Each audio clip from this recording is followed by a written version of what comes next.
के चरणों में दंडवत प्रणाम।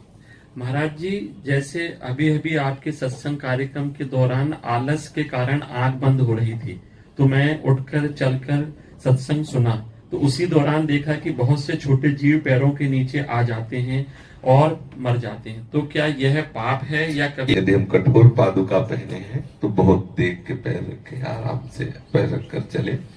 ये शास्त्र का नियम है कि हमारा पैर किसी जीव के ऊपर न पड़े। ये हमें भगवान ने आंखें दी और विवेक दिया है। यदि भूल से कभी ऐसा कुछ हो भी जाता है तो भगवान नाम जप होता है, उस जप के प्रभाव से वो अपराध बनने ही नहीं पाता, क्योंकि हम प्रभु की शरण में हैं, प्रभु का निरंतर सुमिरन कर रहे हैं।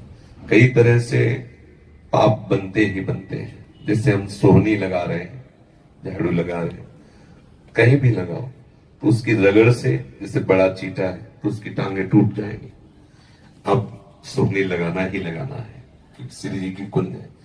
पोछा लगा रहे हैं, कितना हटाओ, हमने स्वयं देखा है श्री जी की सेवा करते समय। फूल झाड़ू से लगाओ, हटा के फूंक फूंक के, फिर भी जब पोछा धो तो 2-4 चींटी इसमें मरी मिलती है। अब तो गैस चूल्हा, पहले लकड़ी कंडा का चूल्हा, तो कहीं ना कहीं कीड़े मकोड़े ऐसा। तो ये तो व्यवहार में ऐसी त्रुटि, इसीलिए सतत भगवत स्मरण करता रहे तो ये अपराध उसे मलिन नहीं कर पाएंगे। और चेष्टा रखे कि जानकर हमसे कोई अपराध न बने, फिर जैसी श्री हरि की इच्छा। अच्छा, डंक वाले जीव होते हैं महाराज जी, जैसे सांप और बिच्छू या मच्छर, इनको कई बार ऐसी व्यवस्था होती है घर में, वो मशीन होती है जो चल रही है जिससे मच्छर मर जाते हैं, तो वैसे वो ऑल आउट के होते। वो एक बार हमारे यहाँ लगाया तो वो मतलब देखा सुबह 10 मच्छर मूर्छित पड़ा, उखाड़ फेंक दिया, इसकी जरूरत नहीं। एक मच्छरदानी लगा ली है अपनी बचत के लिए, तो हम कह सकते हैं, लेकिन उसका अहित हो किसी भी जीव का। जैसे बिच्छू है, हम एक सेनपुर स्थान है फतेहपुर जिले में, जब गंगा किनारे किनारे भ्रमण करते थे तो कई वर्ष वहां रहे। वहां सैकड़ों बिच्छू ऐसे घूमते थे जैसे बड़ा चीटा, भूरी बिच्छू, काली बिच्छू, सहस्त्रों सर्प, कई बीघे का जंगल जहां सूर्य की किरणें भी न जाए, बड़े बड़े विशाल बरगद के वृक्ष, कदम, बड़ा सुंदर शोभनीय आश्रम था। और पास में कल कल करती हुई भागीरथी बह रही है। एक बार कभी बिच्छू ने डंक नहीं मारा, कभी सांप ने नहीं काटा किसी को। ये आश्रम की ऐसी महिमा। तो यदि हमारे बिच्छू मारनी है 8:10 में, तो 9 मिनट तक आप निर्भय रहिए। 10वें मिनट में जब तिजोरी में बंद हो जाए, वो मारेगी मारेगी, तिजोरी के अंदर अपने आप पैदा हो जाएगी और आपको मारेगी। ये लोग कहते हैं काल है, इसे मार देना चाहिए। तो उनसे पूछो कि काल को किसी ने मार पाया है क्या? काल ही सबको चाट जाता है, उसको कोई मार नहीं सकता है।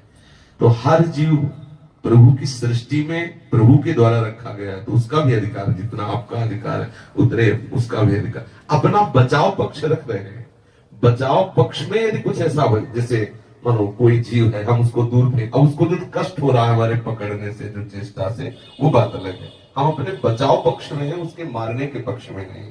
जैसे सांप हम पर आक्रमण कर रहे हैं, हम डंडे से उसे दूर फेंक रहे हैं, इसमें उसको कष्ट हो रहा है, ये हमारे बचाव पक्ष का है। हमसे अब ऐसा तो नहीं है कि भाई हाथ में गोद में लेके चूम के उसको छोड़ेगा, ये ऐसा तो मतलब सांप है तो डंडे से मारेंगे नहीं, लेकिन उसको दूर हटाएंगे। परिवार है, बच्चा है, घर दौड़ो, जंगल की तरफ उसे नहीं। इतने में जो उसे कष्ट मिल रहा है, उसको प्रतिकूलता मिल रही है, वो जाने। हम अपने बचाव पक्ष में, मारने के पक्ष में, मारने का पक्ष कहीं नहीं लिखा हुआ है।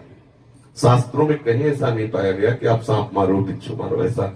और भागवत में तो आता है कि अगर आप मच्छर मारते हो ना ऐसे, तो आपको भी उसका नरक भोग भोगना पड़ेगा। स्वाभाविक खुजलाहट हो रही है, मारा पीछे से हो गया, वो दिखाई नहीं दिया, वो बात एक अलग। लेकिन ऐसे कुछ लोग ऐसे ऐसे करते रहते, मारते रहते, ऐसा नहीं। प्रकृति है, संसार है, भगवान सबकी रचना है, अपना बचाव पक्ष कर सकते हैं।